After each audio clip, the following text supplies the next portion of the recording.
ask for substantial completion, which means they will issue it, and IO will have the independent certifier come in to review everything. And it's an exhaustive list. All of the sub-trades have to provide letters of commissioning, so mechanical, electrical, and so forth. So that will probably take upwards of 10 days to 2 weeks to see where that will be. At the same time, the ONSS will be requesting occupancy, so they'll be working with the building department to get the occupancy permit. And from there we'll get the information back from the independent certifier. And my gut feel is I think we are still 5 to 6 weeks away from getting substantial completion. And again, what will happen at substantial completion is the non-compliant items will be rectified. There still is in excess of 2,000 deficiencies, but that's not uncommon for a construction project. I mean, City Hall, we had upwards of 3,000, and there are little things from paint to, just the carpeting. And so those will be addressed. And once we get into the stadium, the substantial completion item, we hold back funding and ensure all of those get fixed. And that will be part of our operations staff. There is 3 liens that are outstanding on the project that they will have to clear, and I think that's pretty much it. Okay, so just for the background, non-compliant means something that a room may be too small, and it's something you're going to have a financial negotiation to settle that. That's correct. So when the specifications document, when the bid came in on them, they received our design documents. They had the design, the actual construction doesn't meet the design, so that's a non-compliant. And so it's something, and that's a good example. So a room that should be 10 by 12 is 10 by 10. So the square footage that is not there. So we will take all of those variances because there also will be issues the contractor will be asking for additional funds on, and then we get all that together and we look at them collectively versus doing one-offs. Okay, and waterproofing, so you guys have leaks in there, but I assume that can't be done until we get moderate climate? That's correct. Once we have a moderate climate, we'll go in. So if substantial completion is provided, that is something where we'll hold back per the agreement. There's a set-off amount that we will maintain, we will pay to ensure that they rectify it, then we'll pay it, or we hold it and we'll get it done ourselves. Okay, and 2,000 deficiencies does sound like a lot, which is 9 months late. City Hall is 5 months early, and so that's still quite a bit of work to do. Anyway, whether it's a paint chip or a light fixture not working, or it's very frustrating. Yes, it's my answer. Councilor Farr, you got a question? Through you, Chair, must also be frustrating, Jerry, for you to make these predictions. I think the second and last one was substantial completion for October. You're always generous when you choose these dates. So hearing it's a Friday the process begins, and the exhaustive list should take about 10 days, but you're still saying in all likelihood 5 to 6 weeks. Now, is this, do we factor in Jerry time as per previous predictions, or is it a little easier now that we're closer to accurately predict when substantial completion will occur for you? So through the chair, the substantial completion dates we've mentioned in the past have been from IO and the contractor, not for me. I don't know about that. We don't have, so through the chair, we have, I'm just based on where I see the project now, talking with Rome and Rob, Janet, I think by mid-April, Okay. we should be there. Through you, Chair. So that's IO saying that, or you today? Through the chair, that's me. Okay. So, and again, like I say, Jerry's been a little bit more realistic throughout this process. However, we keep seeing these delays. Last term of council on this committee, mistakenly made the reference, we'll be ready to go, Mr. Chair, in time for the PanAm Games. And I meant to say in time for the Tiger Cat season. Now I'm wondering if maybe that slip might be fair enough to revisit at this time. There's absolutely no reason why we should be concerned as a community that this facility will not be good to go for our games and the Tiger Cat season. Through you, Chair. True. where the stadium is now, what needs to be done, I don't foresee that as a problem. I think the Cats have an exhibition game June 7th, and the stadium will be turned over to the Pan Am folks the first part of June, where they start doing their games overlay. So I'm confident we'll make all those dates. Okay, finally through you, Chair, to, I guess, Corley or Rome or someone on facilities. My understanding is working with Councillor Green on a recent motion with respect to opportunities and equity for community bookings. And we're still having those conversations for bookings, but flagging dates as opposed to putting them in solid into the counter, just so we can have opportunities for tours and so forth for the community. Some people were ahead and have already booked, and my understanding was going through that process with the good councillor was we had a whole bunch of dates set for April, and I think 3 big events already booked for May. Are those events at all going to be affected through you, Mr. Chair, to whomever, Jerry or Corley? Chair Corley, So through the chair, independent certifier will be in there in the next week. So we're confident we should be able to hit those dates, barring any significant. The problem, and council's well aware of this, we don't control the contractor. So we're in there reviewing everything. We want those letters of compliance from all the sub-trades, and I think it's probably in excess of 30 letters. So we're striving for those dates. A definitive yes or no, I can't give you because I don't control it, but we're doing everything from our perspective, working with the project manager, to make sure we're in there so we can honor those agreements with the community. Okay, and I understand building needs to do an occupancy permit also, and there's still some issues around the fire alarm system. Is a request made for occupancy then from building permit in addition to the independent certifier? Yes, they're like a dual process. So occupancy is ongoing. They're applying for that as they move forward. Occupancy is just one component of substantial completion. Right. So you get occupancy, you check a box. You then need the compliance items per the design signed off, along with the commissioning and training, which we're doing on an ongoing basis right now. So there's a whole list for substantial completion. Occupancy is just a component of that. Okay. Any other question? And maybe you can tell us when the Tiger Cats leave the facility too. The question I have is just on the process. So the independent certifier comes in, it takes a week to 10 days to go through things, and it sounds like you're projecting that you won't grant substantial completion. So then it goes back into, when it comes up to do it again, it's another 7 to 10 days for the process to take place. Through the chair, that's correct. And the independent certifier, so Infrastructure Ontario has to say they're prepared for the independent certifier to come in. So if they do come in, and again, with those 139 non-compliant items, how are we going to address those, working with them? If they determine that they haven't reached substantial completion, the contractor then has to go away, work on the issues, start knocking them off, and then go back to through Infrastructure Ontario to get the independent certifier to come back. So it could take another 2 or 3 times. That's why I'm saying, I'd love it to be next week and we hit a date and away we go, but it's a very challenging project from that perspective. So presumably the list shrinks from 130 on, and then the second, the process will get quicker in terms of being able to certify. Through the chair, that's correct. At one point we were in excess of 4,000 deficiencies, and they've been knocking those off. So that's one of the first things the independent certifier will look at through the chair, is that are the deficiencies being addressed. So if they start shrinking, then the independent certifier sees that things are being done to address the requirements for substantial completion. Just a general comment, Mr. Chair.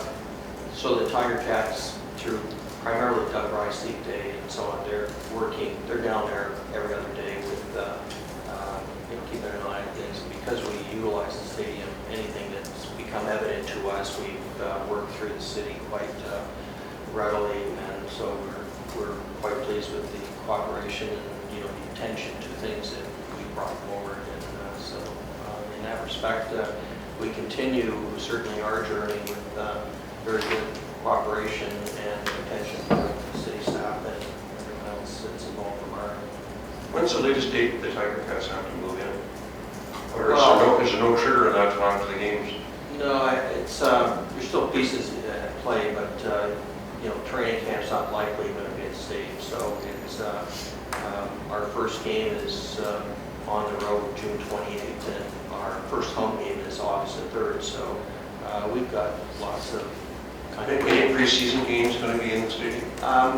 Right now, it's planned for June, I think the 8th, and I think there's a plan, as we've discussed with the city about an open house on June 7th and so on. So we've got a number of things taking around that point.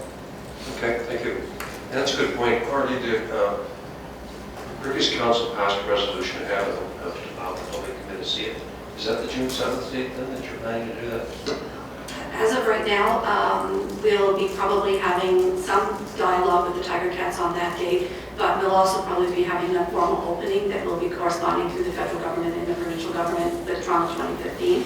We'll have some tours. We also have a community neighborhood event that's going to happen there on May the 21st. Is that the which is notice the building, council directed you to do? Is that building momentum. We haven't formalized what that date is that council formalized us to have that motion to have the open house. We have not pulled that into, we just know we got all kinds of snippets out there of days that we have to open the facility up for acknowledgement. So how we pull that together, we haven't had that discussion as of yet. Okay, and is the plan to have the opening ceremonies at the first preseason game or a special event? I would think based on our discussions, we will have an earlier event with the federal and provincial government in Toronto 2015. Okay, so you'll keep this committee informed? I will absolutely. The dates that you, because I think, particularly the work council, well, I think all of us do want to go to our constituents when that building will open up and everybody can go with their hard hats and boots and have a tour of it. And you know, so that I'm hearing a late May date for that. And then June 7th is an open house for the Ticats. And then somewhere around there, we're going to have an official opening ceremony also. As soon as we confirm on the date on the official opening, that looks like it's going to be a doable date. We've had several dates in the calendar. I'll get back with the information on that. And then as we take substantial completion and the staff get in there and get settled, we'll sort of put a plan out for opening it up for a community tour so that the neighborhood can get in and visit the facility and see it. Okay. And it's interesting, based on Jason's comments, asking about the real jury date. This is the first meeting I can remember where ONS and IO were not here. So I can only take it that they're embarrassed and they were too busy to join us today. But it is way too late. And, but it's not causing us any hardship because it's the middle of winter. Okay, motion to receive the update. Moved by Van, second by Matt. All in favor? Carried. Okay, verbal update respecting the PanAm Games. Carly?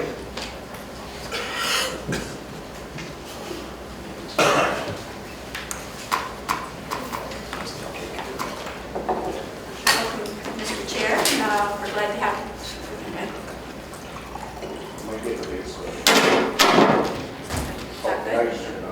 Oh, it's on? Okay.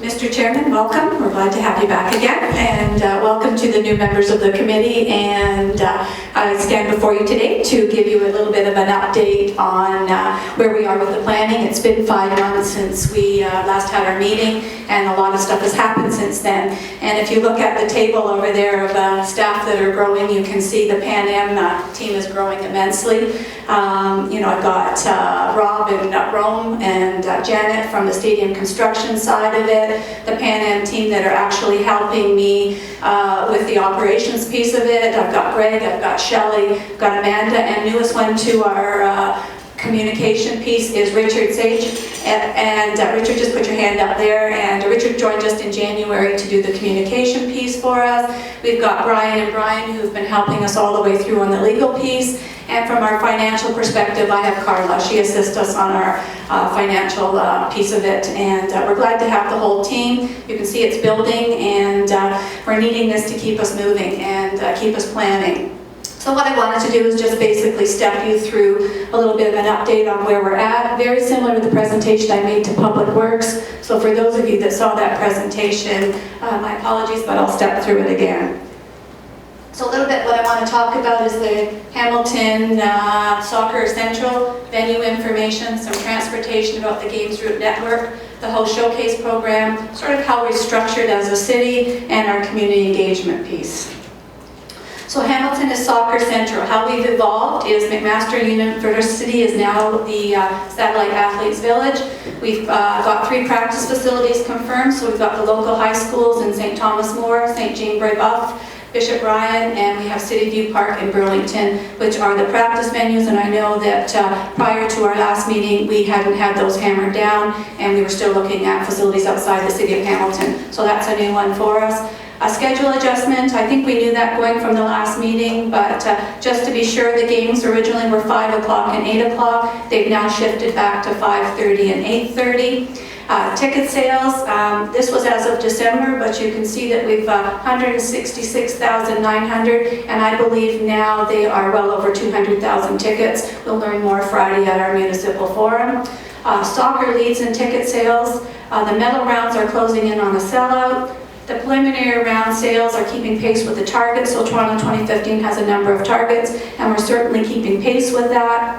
And we expect a surge in tickets once the teams are assigned a schedule. We've also gone out with community outreach for sports organizations to be able to get tickets in blocks. So all of our soccer groups are working on buying tickets, purchasing tickets, and coming as a large club. And they will have a section within the stadium, and they'll be recognized on a game day. So we're working with all our local sports organizations. And if you want to look across, this part of southern Ontario with Oakville, Mississauga, you've got well in, a couple 100,000 people playing soccer, and we'll be outreaching to them for ticket sales. So for volunteers, I think we've said this over and above, Hamilton certainly is the volunteer capital. We have successfully, and we lead the charge across the whole entire Games footprint on the number of volunteers recruited. You'll see we're at 3,074. We're at 216% of our target. We also know that Toronto 2015 has met their targets of over 48,000 volunteers. I think they need 20,000+ volunteers, but they've looked at attrition rates and looked at things, so they've recruited to the numbers of 48,000 to get to the 20,000+ that they'll need at Games time. So if I can take you a little bit through what's happening down on the precinct site. We've got lots of action happening down there, and some of you may not be aware of it as yet, but we've got the Scott Park site, we've got the arena. It's down, completely leveled. It's now acting as a gateway into a parking lot that we've built temporarily for the school because we haven't been able to get them onto the stadium site as yet. The high school is going through the abatement right now for the asbestos. That will be coming down as soon as that's finished, and we'll be ready to move forward. We've got Parkview, which I believe is right here, is in the process of coming down also. It's well on its way to being down, and the intent for that is to be able to have that for parking. And we're looking at that being our resident parking for those residents who might be displaced during the Games period of time. We also have a turnover, as Jerry said, to Toronto 2015 on June 1st, and we're working collectively, and we've got a meeting over the next couple of days with the Tiger Cats, our staff, and Toronto 2015 on how we transition to prepare for the Tiger Cats preseason game while they start to do their games overlay.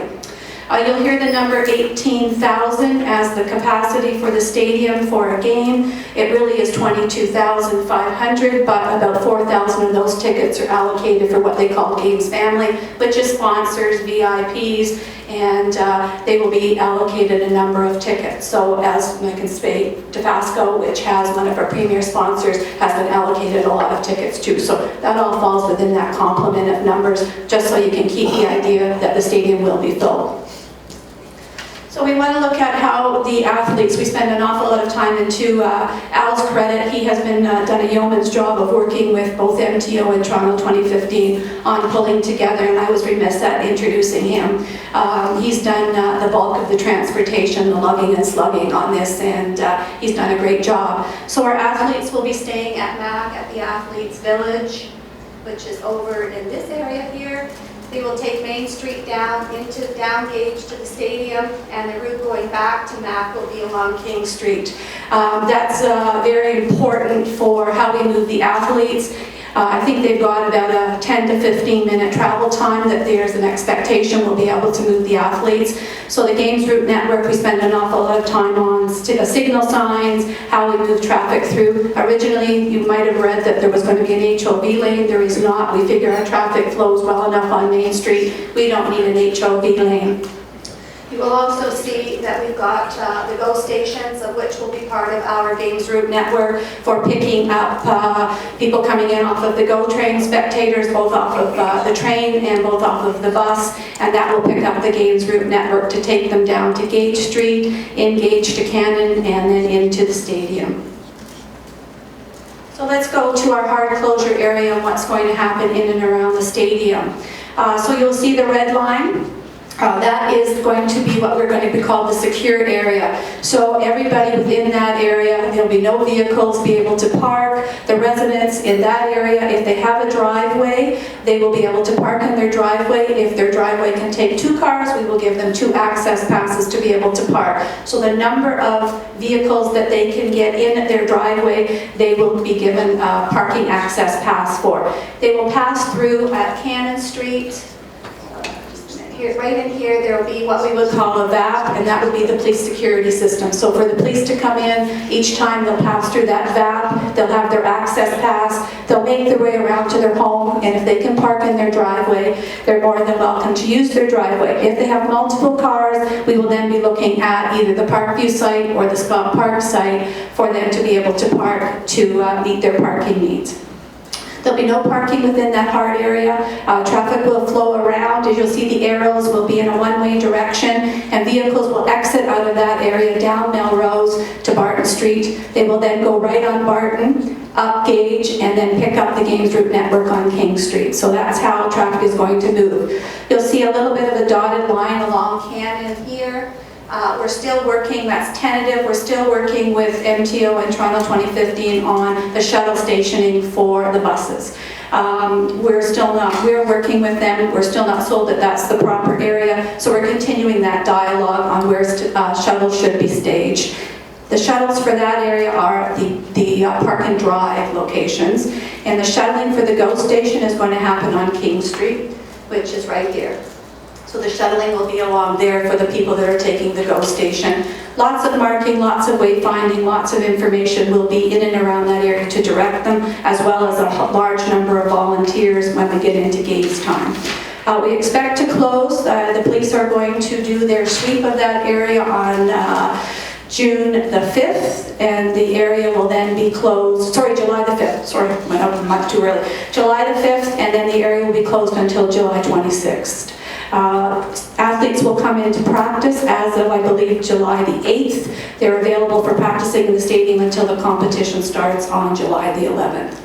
Courtney, you said that the hard closed down area is the red line. I see a lot of red lines up there. Could you just take your cursor around the one that will be the hard closure? This is the hard closure. So Cannon from Gage through to Lottridge, to Melrose. It'll go right through to Lottridge. And then it'll be Melrose, Beechwood, and Balsam. That's the hard closure. What's the dotted red line then? The dotted red line is the one that we're still working with them on shuttling, right? That's where they want to stage the shuttles to go to the park and drive locations. And what's the dotted blue line? I can't read the key up there.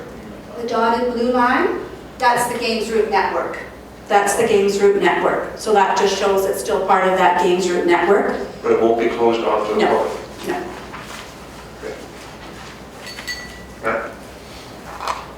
Thank you very much, Mr. Chair. I just wanted to go on the record. I know we may or may not be having many more of these meetings, but I thought it was important to know that I'm very grateful for the work of Coralie and Rome and the rest of the folks, to my councillor colleague, Mr. Farr, bringing me up to speed on this file.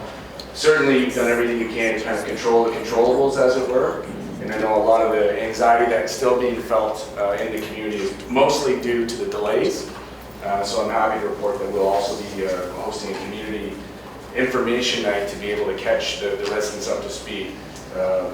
Very dynamic process here in terms of what has been laid out in previous meetings versus what they're kind of looking at now. And so I'm grateful to have their full support and be able to go back to the community with some assurances that we have kind of processes in place to be able to accommodate them. There was conversation though around parking. As you know, this is a unique neighborhood and there's unique parking availability there. I guess we'll call it the Iverman parking method. I'm wondering, what is the definition of a driveway?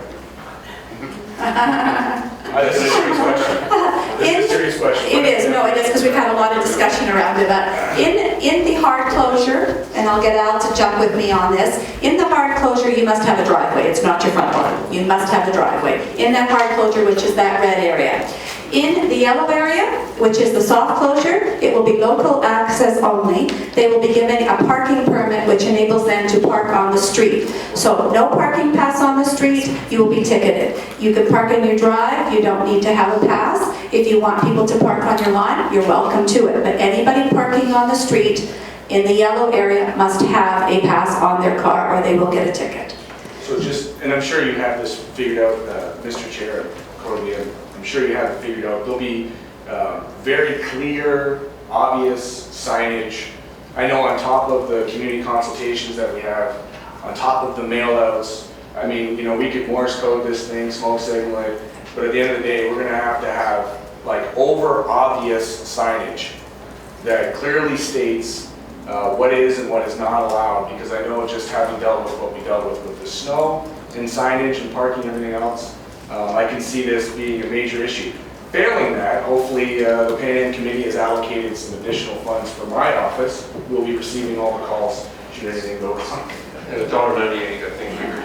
I'll let Al speak to it, but we definitely have a complete signage package, local access only, signage on the streets. We've got a Q&A that will go out as part of the community meeting. The Q&A will be around after. We'll post it on the website. We're doing everything possible, and I think, you know, we'll probably have another public meeting as we get closer just to reinforce again exactly what's going to happen so they get as clear of an understanding as possible. Like, I think they're used to having Tiger Cat games, but this is 16 days of continuous activity. So we know, I will say that the Hamilton team has been very, very conscious of the residents, and we're working very hard to do as much as possible to not inconvenience them. As you know, we know there are going to be some, but we're doing our best to do whatever we can to make their life as simple as possible and make it that they can continue their normal lives as they should. So Al might want to speak to some of the parking. Through the chair, yes, the restricted area or the area immediately around the stadium, that needs to have specific traffic control for security purposes, for the movement of athletes and games family. And we'll be working with individuals, homeowners and property owners to make sure that they're accommodated. The other area, which is the local access area, which is basically Martin, Gage, King, and the Lottridge area, that's where the flexibility, the sponge parking as it's being referred to, where some people will be able to do what they do with the Tiger Cat game. But again, we need to control, we need to know where the residents are going to be. If there's a car on the street, we want to make sure that there's a permit on it. We think that's important for the public safety, the resident safety, for access, and all the needs during this game time. Mr. Chair, just a few more questions through you to whichever staff would be appropriate. I'm curious as to who will be controlling the security. Will it be our police services? Through the chair, yes, the Hamilton Police Services will be controlling the restricted area. Again, people will not be able to get in there unless they have accredited passes. Again, over 16 days, so we're confident that the officer will become familiar with the people that live in that area, so that the process will be much easier over time. But again, there will be strict protocols as far as who gets in there. If you don't have a permit, you won't be getting in there unless there's extenuating circumstances. Your other question had to do with signage, and again, that whole perimeter, we will be indicating local access only. You must have a permit. We'll be going to the extreme to make sure that people know where they can and can't go. So again, the traffic will move efficiently, and the residents will be looked after. And of course, Mr. Chair, through you, and you know, having just completed a ride along with our fine police officers here, I'm sure that they'll have a special protocol in place for kind of silk gloves for the residents. I can almost assure them that there's going to be lots of frustration, and I'm just hoping that there's a special consideration for those types of parties. I know they're professionals and they're well trained, but again, where does the buck stop? So if I get a call into my office Is there a number that I would forward it on to that is special related to kind of these incidentals, or will I be fielding these calls? Mr. I think we're having a presentation from the superintendent in charge. Dan Gazella is now full-time for PanAm as a superintendent over all the security in Hamilton. So there's a presentation coming to the police department on Thursday about this. You're welcome to attend and ask those questions if you would like. But and they finalized the commercial arrangements now with Toronto 2015, so that's behind us. But it's been pretty clear there'll be no nonsense in there, because clearly the security risks are very high. These sort of, will be on the international stage. I guess, And but you would probably direct them to Dan. sure. If you have specific questions. I don't suspect they'll be out there with silk gloves with all these terrorist threats we have around the world right now. They'll be pretty firm in how they enforce, particularly the closed area. Well, I mean, so there's a good example. No nonsense is one thing. This is a community, it's a neighborhood. Primarily, first and foremost, these are residents. So I will certainly look forward to attending that meeting and asking those questions, because I would hope that there would be a standard of care in customer service and customer service excellence that would take that into consideration. So, Yeah, if they have their tag on their mirror, they'll be treated fine. I so mean, Mr. Chair, through you, I'll direct them over to your office then. Through Councilor Green, we're there to help you. We can answer those questions. I know in our conversations, Danny has been very, very open about understanding the needs of the residents. They're coming with their groceries. They may be parked at, because they don't have a parking spot, they're at Parkview. They can stop in front of their house, unload their groceries. They'll give them time to move it. We've actually are going door to door, Al, myself, and Dan, to everybody in that hard area to go through it with them. We're actually going to tell them sort of what's going to happen, to find out if they have any services that come to their house that they may require, any darts, any ACC, Meals on Wheels. We want to know that so we can make those arrangements to enable that to happen for them. We know we have a couple of disabled residents on Melrose where we're going to allow them to park on that area. So we're working through that. We're being very conscious of the neighborhood and trying to realize that we want them to be able to do it. And Dan's sense was that they'll get to know them, because it will be the same police officers that will be on. They'll get to know them and sort of be able to pass them through into the neighborhood as we build the relationship with them over the course of the 16 days. Thank you. Councilor Clark. Just for clarification quickly through you, Chair, to Corley, door to door in the hard perimeter or the Barton, Cannon, Lottridge? Right now, we just want to deal with the hard closure. If we feel that there's a need to go on to the other part, we'll do that too. So right now, we're just going to do the hard closure, and Probably be, my opinion here, and I'm sure Councilor Green would agree, the entire perimeter from Barton, it's not really a great deal of residents, and it might be well worth the door-to-door approach. When I heard you say that, I thought, great idea, but why not Barton, Lottridge, Gage? we can do that. That's okay. We thought our hard closure was, but we have no problem with doing that. Yeah, Dan doesn't have to come with us, but I can take our staff. We've done the walkabout on other things, right? Moving of hydro poles. So we've sort of established a relationship with those people in that neighborhood now. And, I have a whole list of them that I talk to constantly on the construction and stuff. So they've gotten to know us. So we have no problem with doing the walkabout to each of them too. We'll do whatever we can to minimize the impact. Should I put that in a form of motion where there'll be door-to-door contact?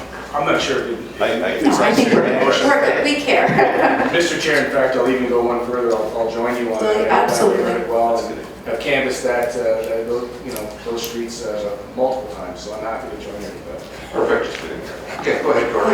No problem. Are we okay with this one then? Yep. Okay, so just sort of from the integrated Games Route network, we now have confirmed that all transit from any part that's public, shuttling, public transit will be free. There was some discussion still about that as we were moving forward, but now one person can grab the GO train, travel on the GO, grab the shuttle, get into the stadium all on their ticket. They can ride HSR, so it's free transportation. So you'll have people from, wanting to go to Ajax, grab the shuttle, grab their shuttle, grab the train, and make their way back. So that's a big coup, and that was one of the bid processes, and all of the municipalities have embraced this. So public transit and shuttling across the whole Games footprint is free.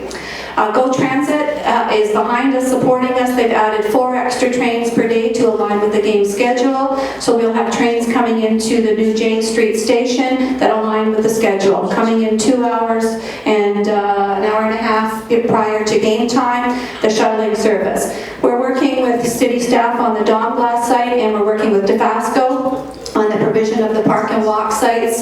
Will give us approximately 1,600 spots.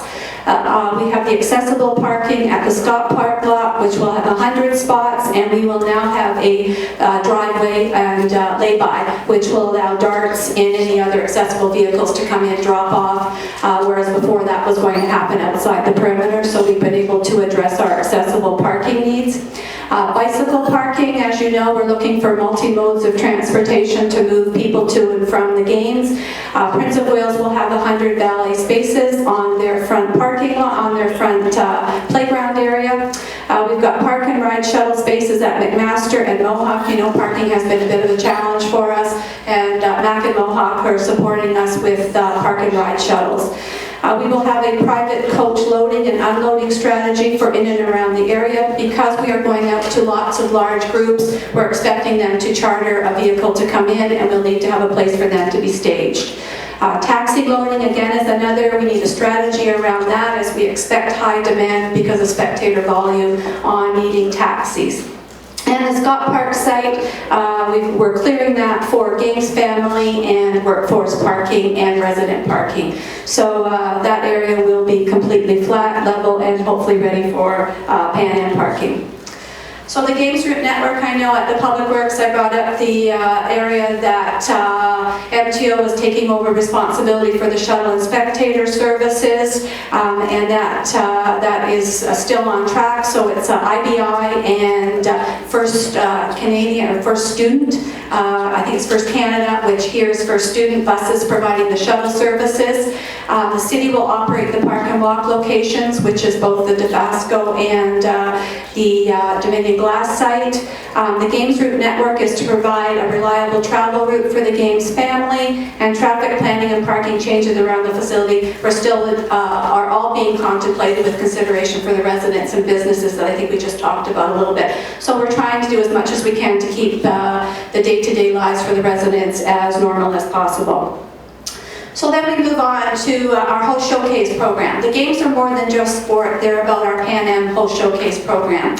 It's a partnership with arts, culture, and event organizers. We're planning 16 days of festivities as part of our municipal designation with Toronto 2015. They would like us to align our schedule with the event schedule. So we're up for 16 days of cultural festivities that will align with the program schedule. So we've aligned ourselves, we said we would collaborate and we would build partnerships in order to deliver our Host Showcase program. And so we've aligned right now with Ottawa Street BIA, the Downtown Hamilton BIA, Hamilton Folk Arts Heritage, the Super Crawl Productions, and Centre 3 for Print Media. And we've been working very closely. Shelley's been doing a lot of work with them on pulling together the cultural festivities that are going to happen over the 16 days.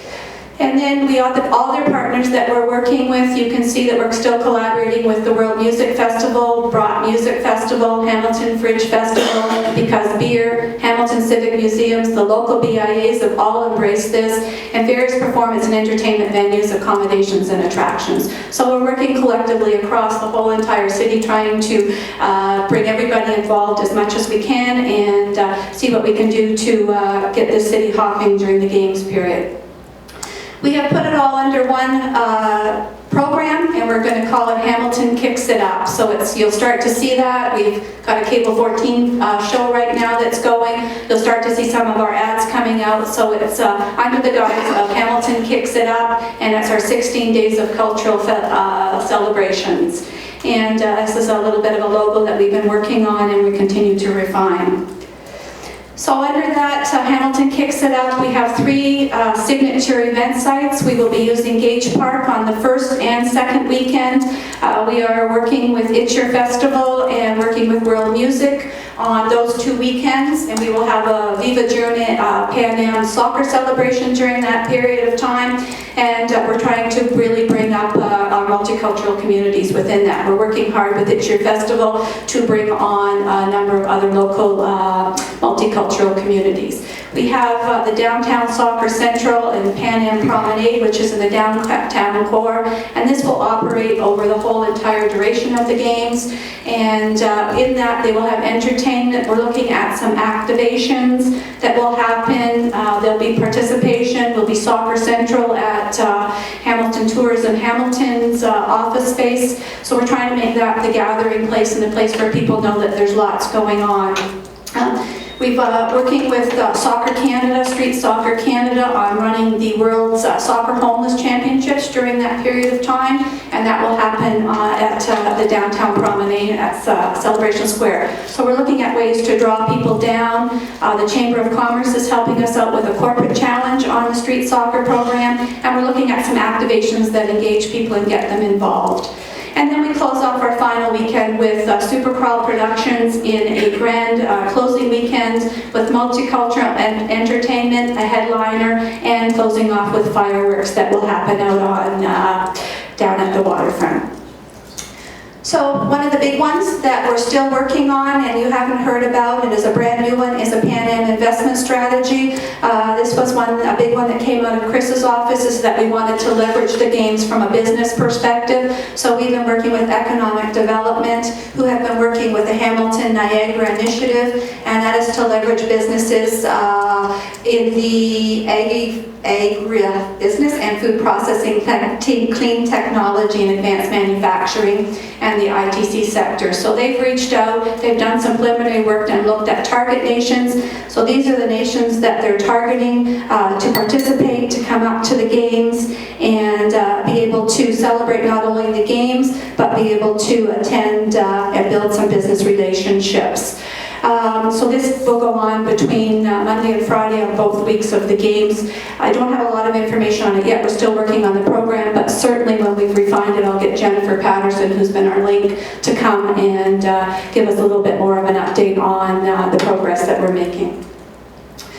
And then we've got our other program events that are going on pre, during, and post the games. So we have our All Things Pan Am funding, which is we've allocated of our $600,000, we've allocated $50,000, of which we want to get our neighborhoods. We want to get our local community, our organizations, our neighborhood groups, our sports organizations involved in meeting the goals of the games, which is to get people more active and to bring communities together. So we've got this All Things Pan Am program, and we've been having a great uptake. I think we've got about 14, 15 groups that have uptaken, a lot of work still out there for people to take advantage of this 2000. We'll bring this back so we can share with what wards are taking advantage of it, and maybe work with the councillors to encourage some other wards to step up and take advantage of this program, and we'll do all the promotion around it for them, and it's a nice opportunity. So we've got things like barbecues happening, we've got some art happening, we've got some soccer events, so people are really using their creativity to meet the goals of the games around this program that's there.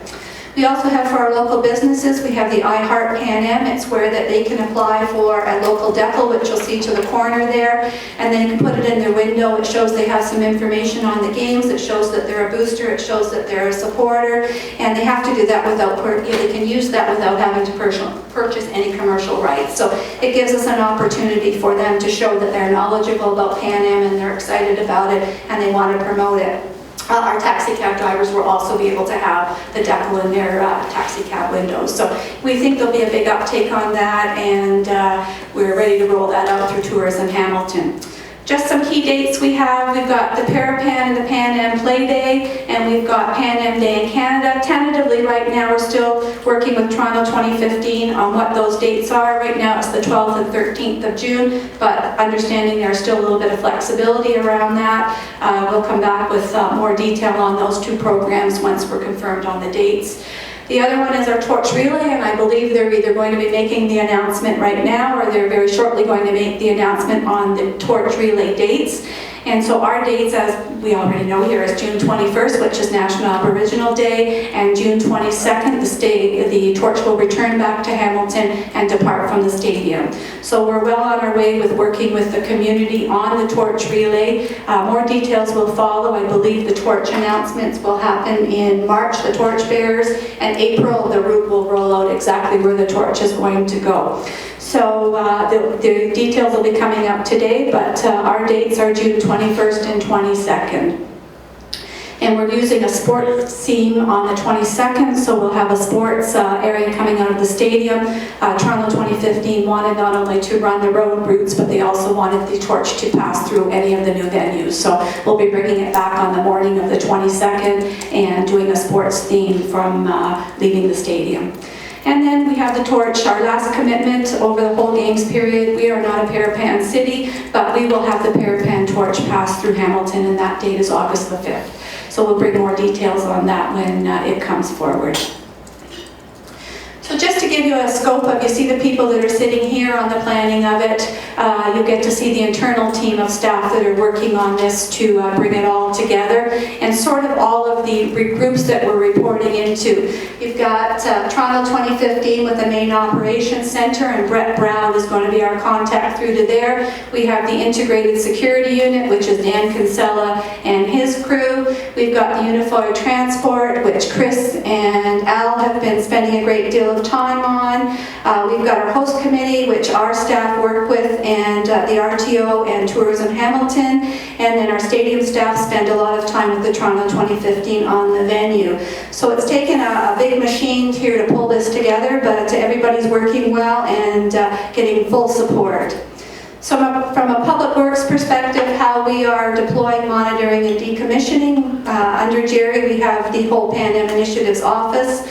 And I must say, Jerry's been very great to work for and very supportive, and he's been there for us all the way through on construction delays and dealing with some pretty tough issues. Parks and Horticulture are doing some beautification. They're doing the traffic islands with PanAm themes. They're doing some work for us around the stadium in order to sort of beautify and add some ambience to people coming through the city. Our traffic operations will do all the banner installations, monitoring and removal, our traffic management with some signaling, timing, camera monitoring, and they will be the rep to the UTCC committee, which is the Unified Transportation Committee out of Toronto. HSR is participating in the integrated ticketing program with Tickets to Ride, and transportation games route planning has been Al and his staff, and then from a facilities perspective we've had the stadium operations. So Public Works is doing the yeoman's work on this, but certainly public health, licensing, bylaw, everybody's there at the table trying to help this thing work its way through. So what's ahead for us? As Councillor Green indicated, March 3rd is a big stadium precinct meeting. In that meeting, we hope to be able to share some updates on what's happening with the stadium precinct planning. So recreation will be there. Paul's going to be there. And we'll do an update on what's happened with the precinct planning in regards to the high school. The school board is going to be present, and then we'll move into the impact and mitigation strategy around the PanAm Games. So it'll be a lengthy agenda. It'll be pretty full for them to be able to take in a lot of information on that night. We also have here at City Hall on March the 5th is the business. We've reached out to 800 businesses in Hamilton to be able to let them understand the impact of the games, and I suspect a lot of the attendees will there around the movement of goods. So we'll talk about the movement of goods across the whole games footprint, which is getting goods from Brampton, which is the main hub for transportation, and getting goods to Hamilton, and how they'll move through the precinct area when it's closed, and how they're going to move so they can get their heads around how to be able to move their goods through the games period. At the end of March, we are going to meet with McMaster, Mohawk, James Street North community engagement sessions just to let them know what's happening in and around MAC because of the Athletes Village, Mohawk College, McMaster on the impact from the parking, and then we'll meet with the communities in and around our signature event sites just so they understand what's happening. And our James Street North, because there's going to be a large number of shuttles and the game's footprint is after 11 o'clock. I just want those people to know and understand on James Street North that there's buses that are going to be traveling in and out of that area. There could be some noise while people are loading and unloading off of the GO trains. So just to be as courteous to the community as we can, we want to share that with them. We have the big report to council, which will have all of the amendments to bylaws, all of the policy changes. I hope to bring that sometime towards the end of March or early April. We're getting out on that right now and starting to work on it, but there'll be a number of parking amendments and bylaw changes. One in particular will be the noise bylaw to expand beyond 11 o'clock. We're completing our municipal service agreement with the province in Toronto 2015. As you know, that anything that's above our normal level of service, Toronto 2015 and the province will pay those costs for us. So we're working on pulling that together. We're continuing to outreach. Our staff are out constantly doing presentations, trying to create the buzz, trying to let people know about the games. And we want to expand the Stay, Play, and Explore experience, working with Tourism Hamilton. And now I'll take any questions. Okay, the speaker is Matthew and then Jason. Thank you very much, Mr. Chair. I noticed in one of your slides there was, it was about economic development. And I found it interesting because I can remember the Deloitte presentation to the city on economic development. And at that time, I had asked the consultant if they had one industry to put all their eggs into, what would it be? And they said food services. And I said, and which country would you target? And they said Brazil.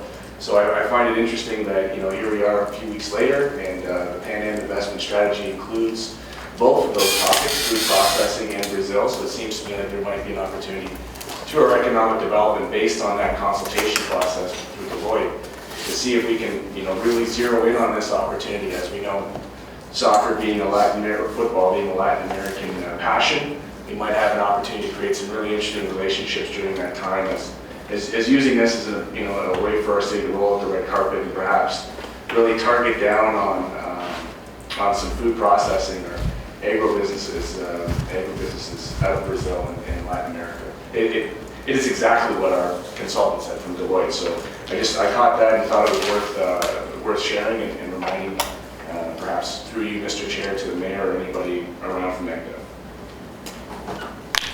Thank you. Mr. Park. Just a few things. One relatively minor, but I've been closely associated to sharing the IDAHART PanAm funding of $2K. I forget the slide. It doesn't matter. You had mentioned it, Corley, that I think you said there's 14 or 15 in the take-up. It's a total of 50K. As I've promoted it, and many of downtown Ward 2 neighborhood associations and others have jumped on the funding and are essentially attaching a PanAm theme to their annual events, whether it's a festival in the park that they would regularly host or a movie night or anything else. And I've seen pretty good take-up. Probably the majority of it is from Ward 2 because I've been promoting it, and you mentioned it'd be good to get my colleagues to do the same. So there's 2 times 14 or 15, there's about 20K remaining. There's no drop dead date. You've got this 50K fund. March 31st. Oh, there is? Yes, there is a drop dead date. It's March 31st, only because if they have to go through seed or any of those approval processes.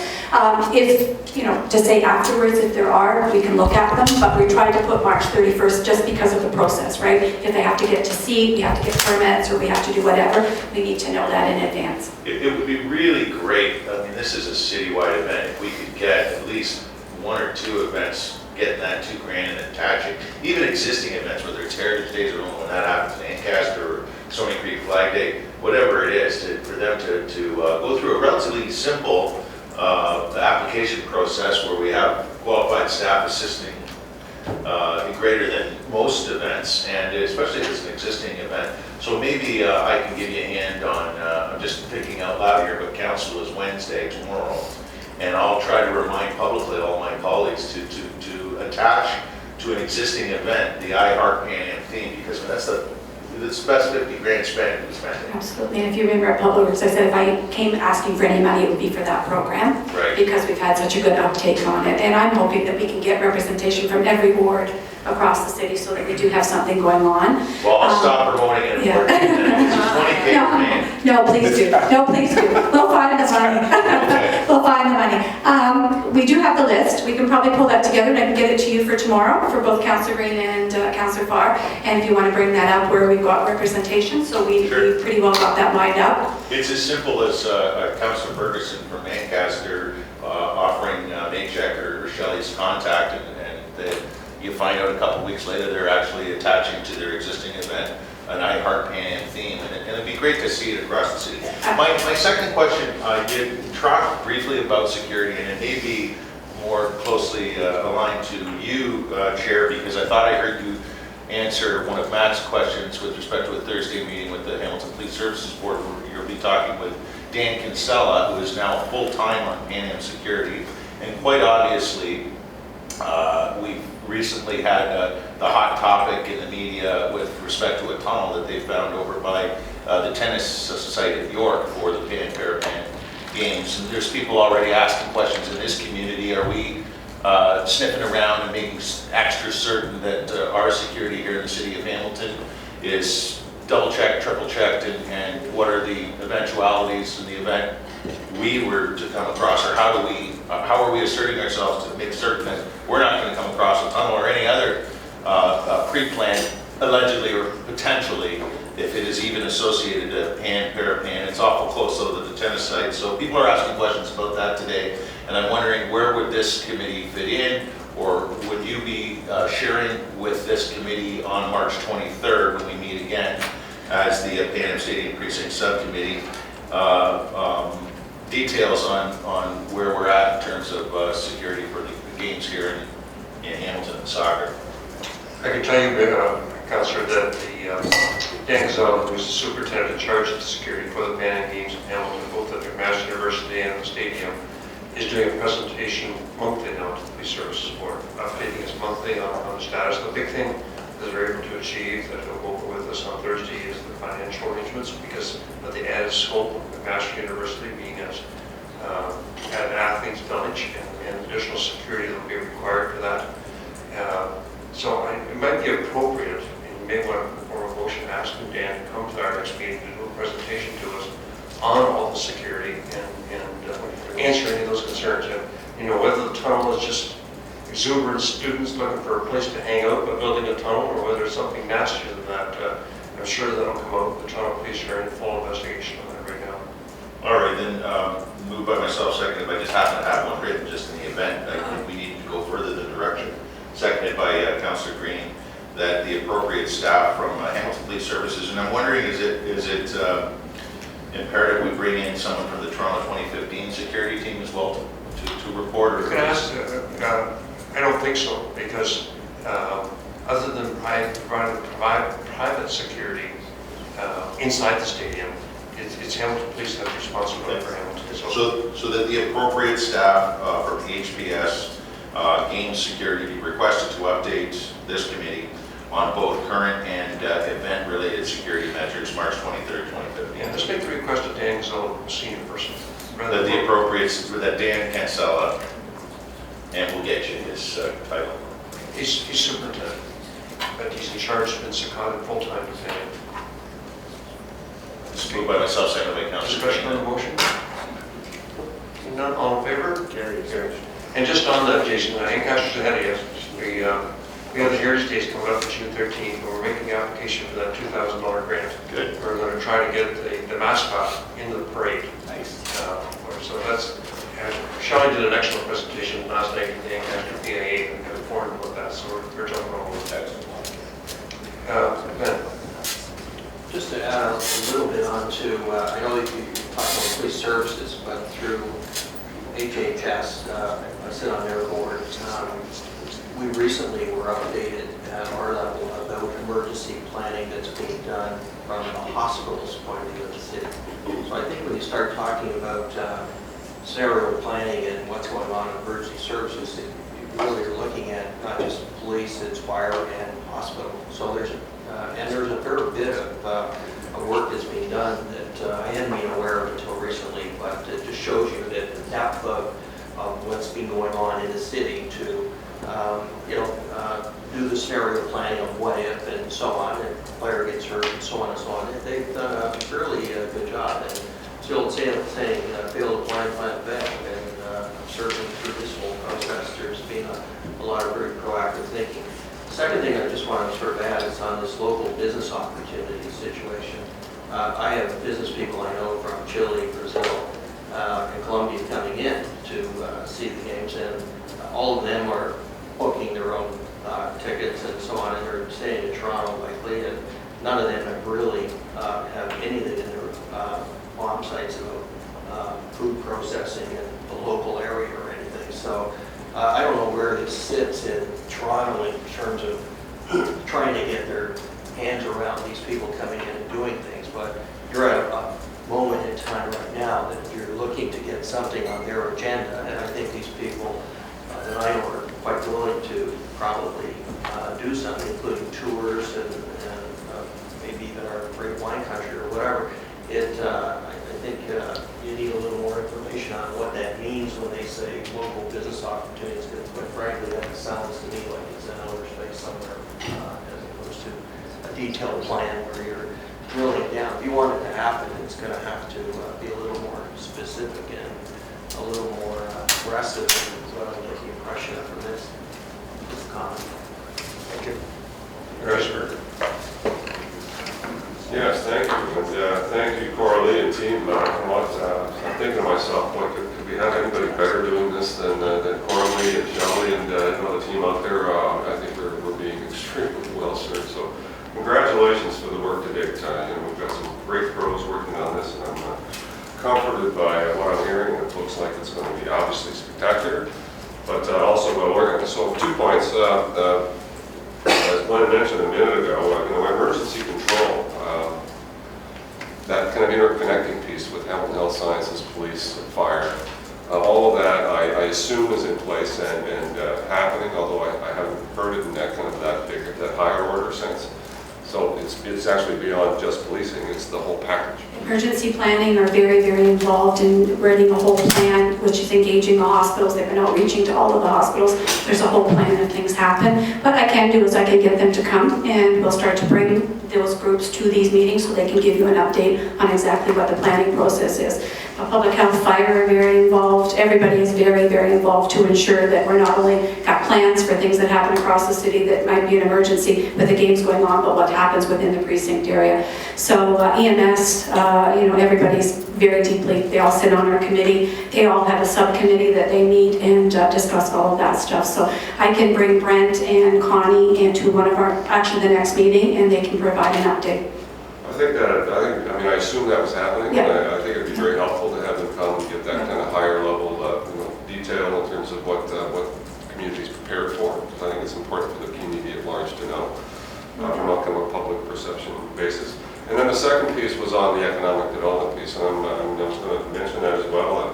Glenn kind of pointed it out quite rightly that hopefully we're understanding who's coming and what we can do in the time that they're here through economic development. So it's not necessarily your portfolio, but I think it'd be worthy for us to, if members of the committee or anyone else has an understanding of who from other countries and what business they're in are coming to Hamilton, that we prepare a strategy in terms of employing either the mayor's office, councillors, and our economic development team to define what is it that they might specifically be interested in, and then have a plan and strategy ready to address that through a reception or whatever. I think Jennifer has done a lot of that work through Deloitte. They've done that work.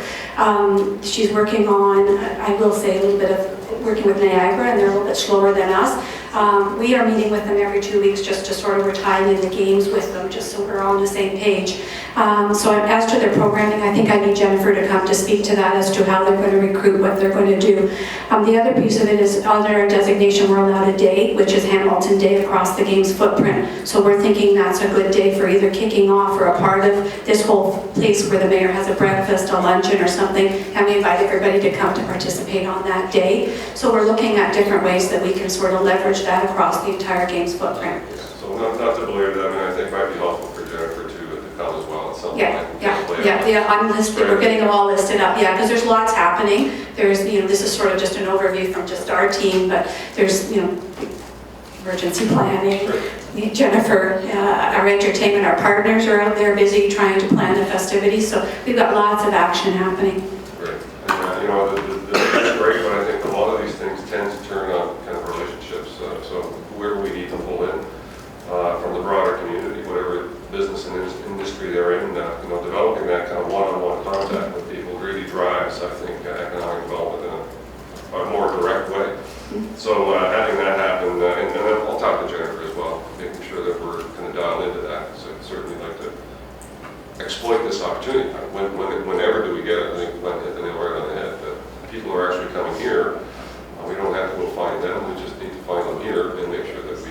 have something prepared when they get here. So just on that point, so thank you, and Coralie, team, and everyone else that's working on this spectacular work. And I think we can with confidence say that we've got this in hand, and all the details are being looked after, and we're looking for, at this point, completion, which is, I think, is terrific. So great job, Coralie. 136 days. Yeah, that's it. It's coming And quick. counting, exactly. It's coming So quick. thank you for all your great work. I think we should all be complimented. These guys have been, Absolutely, good. These guys. Thanks for the great work. Thank you, Coralie. As part of the committee, the host committee, the Games cultural events, just wanted to, I was wondering in terms of the community opportunity, all things Pan Am, I'm wondering if, did we have in there a piece around the legacy? I was thinking more around the context of social cohesion and how the games are phenomenal, but at the end of the day, we want to really strengthen our social cohesion across Hamilton.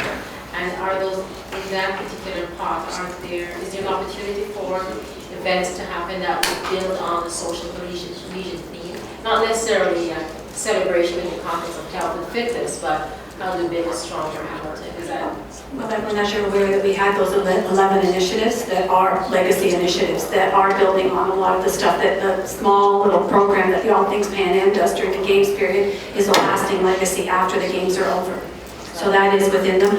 Funding sources, a lot of them, we're just looking on the funding sources for them now. Some of them we've been applying for grants. Some of them will be funded through the Recreation Division. So we're looking at different ways, but we're looking for a sustainable program that has some life when the games are over and will continue. I would be remiss to have telling you that we received $50,000 in a federal grant. So we've been successful on that. We're just waiting to hear for some other funding from the Torch, and we've got a big grant in for the provincial government on the Blockbuster. So we're up there trying to find any granting money that we can and try to build to our $600,000. And if there's any of that left, it would go to legacy after that's over with too. So. Okay, thank you. Coralie, could you go to the slide that shows the number of ticket sales?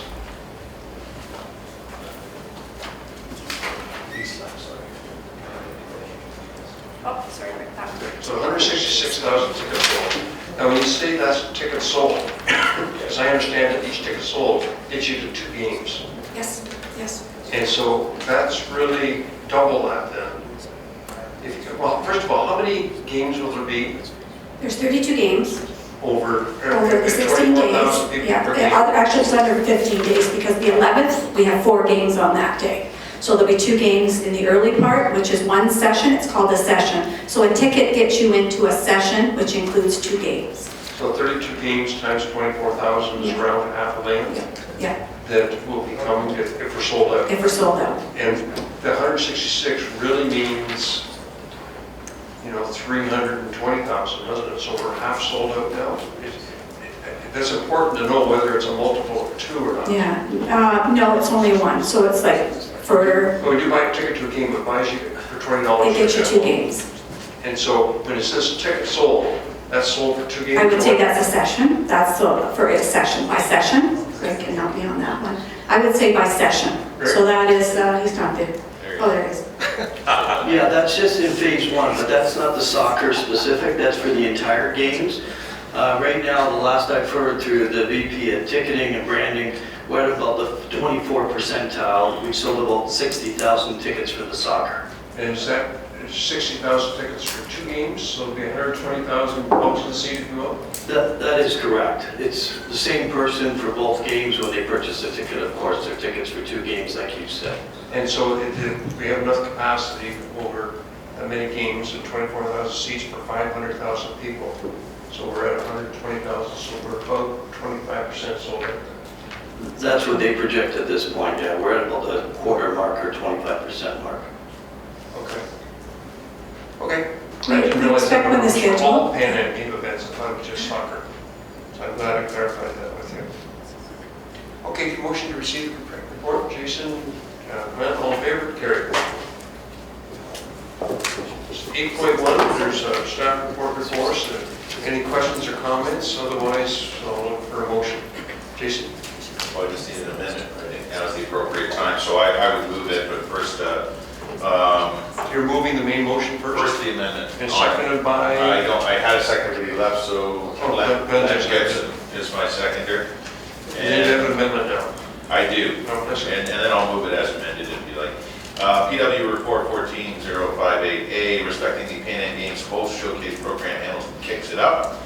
That PW Report 14058A, respecting the Pan Am Games Host Showcase Program, Hamilton kicks it up, be amended by deleting C to read as follows.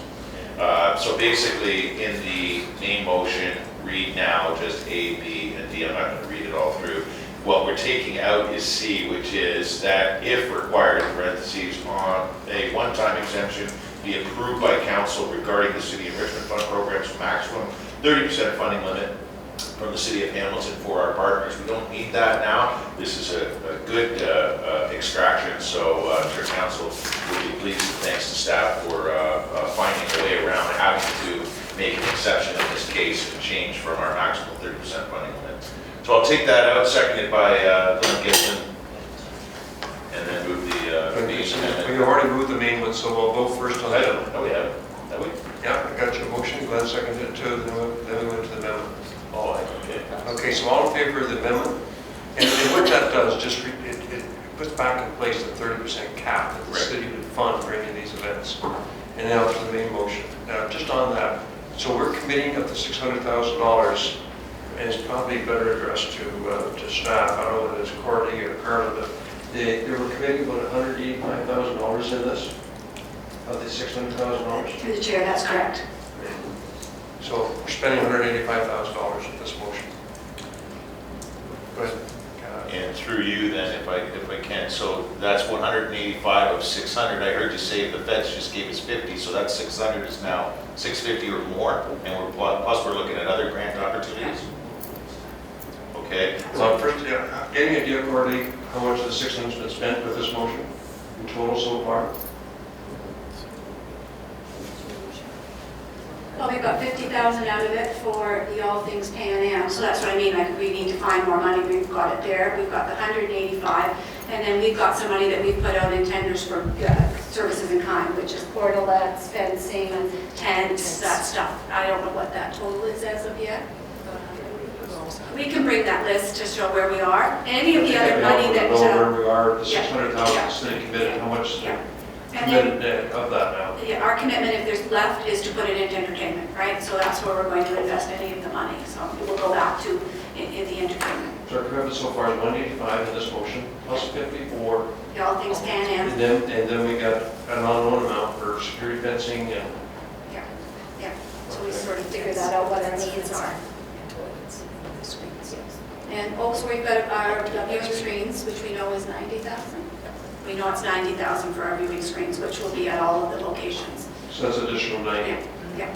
So So we'll pull together a list for you. around $350,000 right now. Maybe you can bring that back as a consent item for the next meeting Yeah. when you're in this meeting. And so that, I think that's great, an update on this 650K or wherever we're at and what we have planned and budgeted. And so the 185 is identified by our chair though. We extracted C because we didn't need to go above the 30% with the enrichment fund. Hamilton Downtown EIA, Hamilton Folk Arts, all those signature event partners and 5 satellite partners that you identified, Corley, in your presentation are now fully funded for the events through that 185K. But they're waiting for some funding from the enrichment, which they won't hear till May. Shelley can speak to. Ms. Shelley? Through you, Mr. Chair, yes, we are partially funding some of the events, and the event organizers themselves are working with their partners and with their vendors and suppliers, as well as applying for grants. So there are provincial grants and federal grants that they are still waiting for as well. And we're constantly in contact with both the agencies and governments to see when that will be happening. Great. So, Yeah, great. okay, Great work. to the motion for the 185,000, all in favor? Opposed? The motion carries. We voted on the amendment. This is on the main motion now. We voted on the main one twice now. You got it. Okay, is there any other new business? Yes. I would also, just direction, very quickly, I know we all have appointments to get to.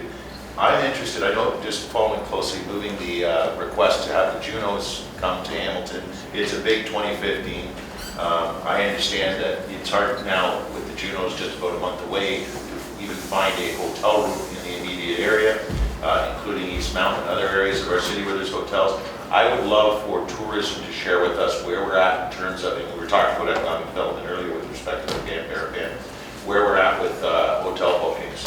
Give us a picture next meeting, March 23rd, just as direction, Mr. Chairman, from that standpoint, where we're sitting. Hotel rooms for Pan Am games. Yeah, are we fully booked by, 136 days is what Coralie tells us today, so I would imagine folks coming from all over this hemisphere would be ahead of the game in terms of finding accommodations, and that's a big part of the economic spin-off of hotel bookings. And of course, you in term past, the last term, had quite an issue with council on we didn't have enough hotel rooms. Certainly, we have 2 additional hotels since that argument. We were told 7-8 years ago we needed 1,000 more for big conventions. So we're at a point now where we can accommodate so many more, which puts us in a really good spot. I'm very curious to see just how much capacity is already taken up for the duration of the event. So it's by direction, no motion. Okay, any other new business? Seeing none, motion to adjourn. Moved by Evelyn, second by